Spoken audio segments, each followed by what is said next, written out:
Hello viewers, welcome back to my channel. तो मैं हाजिर हूँ फिर एक प्यारा सा वीडियो लेके आप सबके लिए।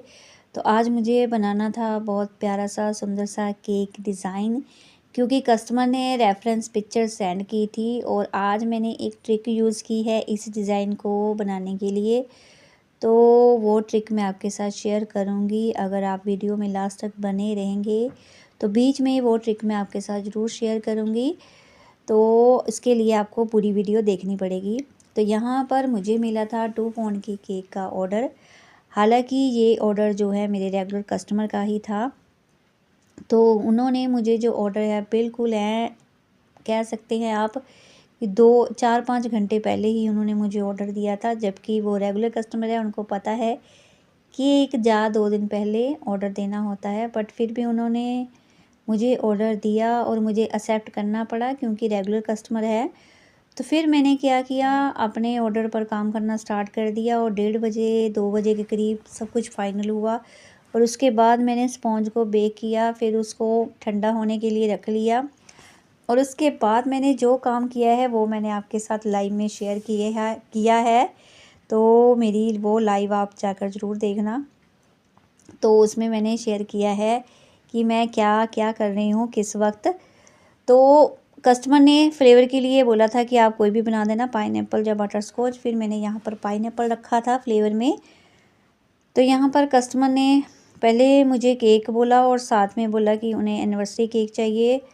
फिर मैंने जो है, उन्होंने पिक्चर सेंड की और हार्ट शेप में उनको चाहिए था। तो मैंने सोचा कि जैसे पिक्चर सेंड किया शायद उनको सर्कल में चाहिए होगा, बट उन्होंने हार्ट शेप में बोला। तो मेरी टेंशन थोड़ी और बढ़ गई थी, क्योंकि पहले ही मेरे पास ऑर्डर लेट आया था और उसको हार्ट शेप में कन्वर्ट करना था।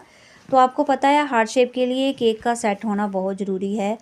और साथ में अगर आपके पास हार्ट शेप का केक टिन है तो उससे आपको और फ़ायदा होता है, क्योंकि उसमें क्या है, आपको वो झंझट नहीं रहता है कि आपको सर्कल को हार्ट शेप में कन्वर्ट करना है। तो ये अलग से टेंशन होती है।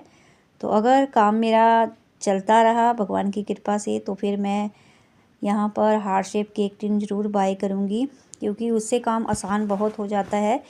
अगर अर्जेंट ऑर्डर हो तो उसके लिए ये चीज़ें करना बहुत मुश्किल होता है कि आप क्रॉस डालो, फिर केक अच्छे से सेट ना हो, तो उसमें अलग से टेंशन रहती है। तो यहाँ पर मैंने जो जितने भी ऑर्डर्स बनाए हैं हार्ट शेप के, तो उसमें मोस्टली यही हुआ है मेरे साथ कि मुझे वो अर्जेंट ही मिले हैं। तो मे बी शायद मैंने सिर्फ 3-4 जो है केक डिज़ाइन ही शेयर किए हैं हार्ट शेप वाले। तो उसमें भी ऐसा ही हुआ था कि मुझे अर्जेंट ही उन केक्स को बनाना था। तो यहाँ पर मुझे, जब मैंने केक टिन यूज़ किया, उसके साथ ही मैं डिसाइड कर लेती हूँ कि मुझे कौन सा केक बोर्ड यूज़ करना है। तो फिर मैंने पहले ये सिलेक्ट किया था हाफ़ केजी वाला। बट फिर मुझे लगा कि जब मुझे इसे हार्ट में कन्वर्ट करना है, थोड़ी सी क्रीम आपको पता ही है हार्ट में एक्स्ट्रा यूज़ होती है। तो फिर मैंने जो है इसकी क्रम कोटिंग के बाद इसको शिफ्ट कर दिया था 1 केजी के बोर्ड पर। तो बहुत आराम से ये सब कुछ मैंने किया, बहुत ही जो है अपने टाइम की बचत करते हुए। बीच में मैंने रेस्ट भी दी केक को। और क्रम कोटिंग तक मुझे ज़्यादा फ़िक्र रहती है, केक की क्रम कोटिंग हो जाए तो उसके बाद जो है हमारा थोड़ा सा काम बच जाता है फाइनल का। तो वो मुझे करने में बहुत अच्छा लगता है। तो यहाँ पर क्रम कोटिंग हो गई थी, तो फिर मैंने इसको रख दिया था और बाकी जो काम थे वो मैं उसकी प्रिपरेशन में लग गई थी। जैसे कि मुझे डिसाइड करना था कि मुझे कौन सा टॉपर यहाँ पर यूज़ करना है, कौन से स्प्रिंकल्स यहाँ पर यूज़ करने हैं। तो मेरी सब चीज़ें जो है कभी भी एक जगह पे नहीं पड़ी हुई हैं। मेरे टॉपर्स अलग जगह पर पड़े हुए हैं, केक बोर्ड अलग जगह पर पड़े हुए हैं, केक टिन्स, क्योंकि मेरे पास इतनी स्पेस नहीं है कि मैं सब चीज़ों को एक अलग से इसको सेट करके रख सकूं। और शायद मैं जल्दी ही कोशिश करूंगी कि मेरी सब चीज़ें जहां पर मैं केक बना रही हूं वहीं मेरे पास पड़ी हों, तो मैं ईज़िली उनको उठाकर सारा काम जो है अपना कर पाऊँ। क्योंकि बेकिंग करनी है किचन में, स्प्रिंकल्स कहीं पे रखे हुए हैं, टॉपर्स कहीं पे रखे हुए हैं, तो सब चीज़ों को उठाने में, लाने में, यहाँ वहाँ भागम भाग लगी रहती है जब ऑर्डर आता है मेरे पास। तो यहाँ पर देखिएगा मैंने लिफ्ट किया इसको अपने जो है पैलेट नाइफ़ से। तो ये मैंने नया परचेज़ किया है, काफ़ी अच्छा ये पैलेट नाइफ़ है मेरा।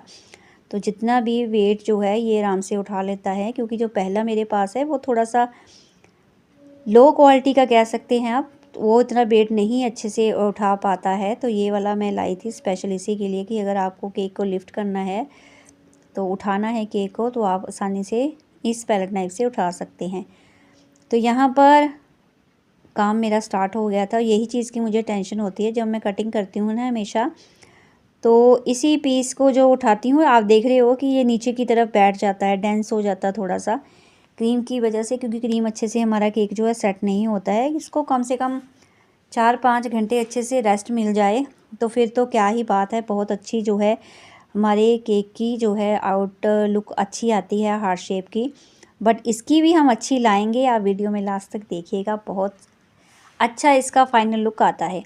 तो यहाँ पर एक गलती मैंने कर दी थी, अगर मेरे पास टाइम होता तो इसकी क्रम कोटिंग मैं दोबारा से करती, जैसे हार्ट शेप की आप कर रहे हो, इसको कटिंग करने के बाद आपको फिर से इसकी क्रम कोटिंग करनी होती है ताकि क्रम्स आपको परेशान ना करे। बट मैंने नहीं की, मुझे पता भी था कि मुझे करनी चाहिए थी, तो जल्दी की वजह से मैंने साथ साथ ही कर दिया था। बट मुझे बाद में इन क्रम्स ने बहुत परेशान किया था। अगर मैं थोड़ी सी भी इसकी क्रीम अप्लाई करके इसकी थोड़ी सी क्रम कोटिंग कर देती तो मुझे थोड़ा आसान और रहता। बट बाद में जब फाइनल मैंने इसकी आइसिंग की थी, जब फाइनल लुक दे रही थी इसको, तो कई जगह मैंने नोटिस किया कि यहाँ पर क्रम्स मुझे दिख रहे थे। टॉप पर भी मुझे क्रम्स दिख रहे थे, साइड्स पर भी दिख रहे थे, तो मुझे वो बीच बीच में हटाने पड़े। तो उसके बाद जो था, हमने यहाँ पर क्रीम को एक्स्ट्रा अप्लाई करना होता है। तो ये चीज़ आपको हमेशा ही ध्यान में रखनी है कि जो आपका हार्ट शेप केक है उसमें आपकी एक्स्ट्रा क्रीम जाने वाली है और इसमें एक्स्ट्रा टाइम बहुत जाता है। तो यहाँ पर इसको हार्ट को मुझे अच्छे से इसकी फिनिशिंग देने में, पता नहीं मैंने 3-4 जो स्क्रैपर हैं वो यूज़ किए, तब जाके मेरा इसका फाइनल आइसिंग अच्छे से हो पाई है, नीट लुक इसका आ पाया है।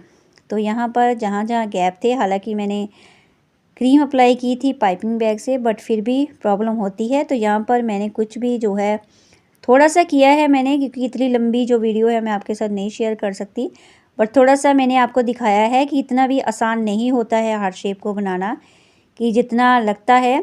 अगर हम उसी चीज़ को रेगुलर करते रहते हैं तो वो हमारे लिए ईजी हो जाती है। अगर वही ऑर्डर जो है कभी आपको आ रहा है 2 महीने बाद, 3 महीने बाद, 6 महीने बाद, तो फिर वो आपको काम मुश्किल लगेगा ही।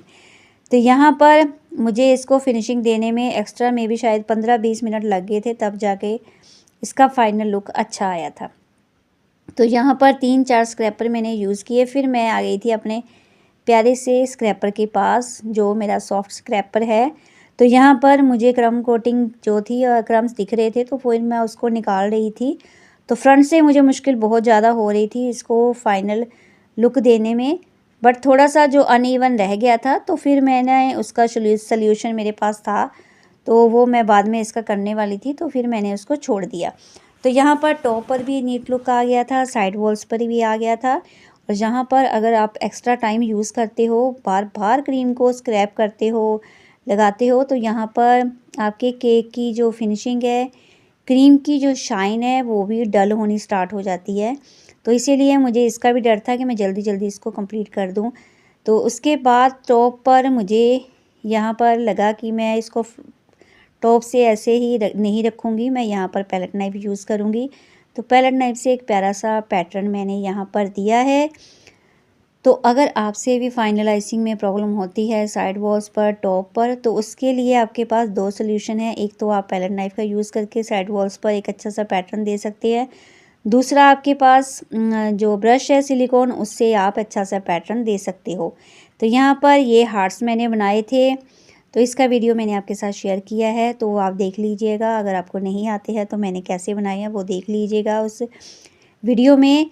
तो यहाँ पर ये ट्रिक मैं आपके साथ शेयर कर रही हूँ। ये हार्ट्स जो है मुझे स्टैंडिंग पोजीशन में केक पर लगाने थे। तो मोस्टली मैं क्या करती थी, पहले जो हमारे हार्ट्स हैं उनके पीछे मैं वाइट चॉकलेट में कलर ऐड करके, रेड कलर ही ऐड करके, उसको टूथपिक की हेल्प से दोनों को स्टिक करती थी पीछे की तरफ, ताकि हार्ट जो है स्टैंडिंग पोजीशन में आ जाए। पर यहाँ पर मेरे पास इतना टाइम नहीं था इस बार, तो मैंने क्या सोचा कि जो मेरे पास वायर पड़ी हैं उनका मैं यूज़ करूँगी। उसको मैंने एक वायर का छोटा सा टुकड़ा लिया, उसको मैंने स्प्रिंग की तरह जो हमारी टूथ स्टिक है उसके ऊपर गोल गोल घुमाया और थोड़ा सा 1 आधे इंच के करीब मैंने टॉप पर उस वायर को छोड़ दिया था और उसी वायर को फिर मैंने हार्ट के अंदर जो है इंसर्ट कर दिया और जो है हमारे आराम से स्टैंडिंग पोजीशन में हार्ट्स हमारे रेडी हो गए थे। तो बहुत टाइटली आपको जो है स्प्रिंग बनाना है आपके टूथपिक के ऊपर और आराम से आपके बिना झंझट के, क्योंकि आपको पता है थोड़ी सी चॉकलेट को मेल्ट करना, उसमें कलर डालना, फिर उसको पाइपिंग बैग में डालना या नहीं भी डालना, बट इस काम में काफ़ी टाइम जाता है। तो ये इजी ट्रिक है, आप यूज़ कर सकते हैं इस ट्रिक को। तो यहाँ पर साइड वॉल्स पर भी मुझे छोटे छोटे हार्ट्स ऐड करने थे, वो मैंने ऐड किए। तो केक में जैसे जैसे ये चीज़ें लग रही थी और केक ये और खूबसूरत होता जा रहा था, आप देखिएगा इसका फाइनल लुक। तो यहाँ पर सब चीज़ें मैंने अच्छे से देख ली थी कि केक पर जो पिक्चर कस्टमर ने सेंड की है उस पर क्या क्या लगा हुआ है। तो सभी चीज़ें मेरे पास अवेलेबल थी और मैंने यहाँ पर अप्लाई की हैं। तो उसके बाद मुझे जो टॉपर ऐड करना था तो वो जो कस्टमर ने सेंड किया था तो वहाँ पर छोटे वाला टॉपर था, बट मेरे पास ऐसा टॉपर छोटी साइज़ में नहीं था, तो मैंने यहाँ पर बड़ा ही ऐड कर दिया था। ऐड करके फिर मैंने गोल्डन स्प्रिंकल्स छोटे बड़े वो ऐड किए, वाइट स्प्रिंकल्स ऐड किए। तो उसके बाद केक का जो लुक है बहुत ही सुंदर हो गया था। तो आज का जो केक डिज़ाइन है, जो वीडियो है, कैसी लगी है आपको? अगर न्यू व्यूवर हैं तो मुझे फॉलो करें और अगर ये केक डिज़ाइन अच्छा लगता है तो अपने फ्रेंड्स के साथ ज़रूर शेयर करें, ताकि उनको जो है ऐसे ऑर्डर एक्सेप्ट करने में कोई भी प्रॉब्लम ना आए। तो कोई भी जो केक का ऑर्डर आपके पास आता है तो उसमें बिल्कुल भी बिना डरे हर डिज़ाइन को बनाएं और अपनी क्रिएटिविटी हर केक पर कुछ नया करने की कोशिश करें, ताकि कस्टमर के सामने हम ये दिखा पाएँ कि हम क्या क्या कर सकते हैं। तो ये है आज का हमारा प्यारा सा केक डिज़ाइन। मिलती हूँ फिर एक प्यारी सी वीडियो के साथ। Thanks for watching.